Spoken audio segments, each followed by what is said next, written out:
वांग्यांना स्वतःची अप्रतिम चव असते आणि मसाले योग्य प्रमाणात वापरले तर ती चव अजूनच खुलते. तर आज बनवूया झटपट आणि पारंपरिक खारं वांग.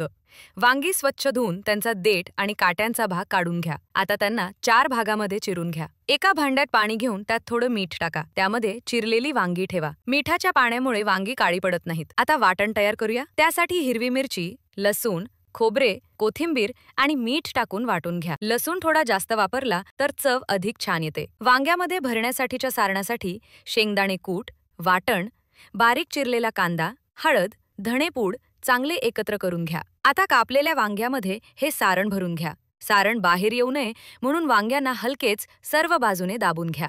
आता कढईमध्ये तेल गरम करून त्यामध्ये जिरे, हिंग आणि कढीपत्ता टाका आणि एक एक करून सर्व वांगी त्यामध्ये ठेवा. वरून थोडं मीठ टाकून हळूवार परतून घ्या. वांगी सर्व बाजूंनी भाजायला हवीत.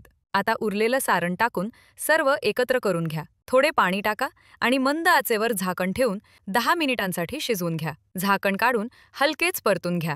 वरून थोडीशी कोथिंबीर टाका आणि खमंग अशा खाऱ्या वांग्याचा आस्वाद घ्या. रेसिपी कशी वाटली ते कमेंट्समध्ये नक्की सांगा. लाईक, शेअर आणि सबस्क्राईब करायला विसरू नका.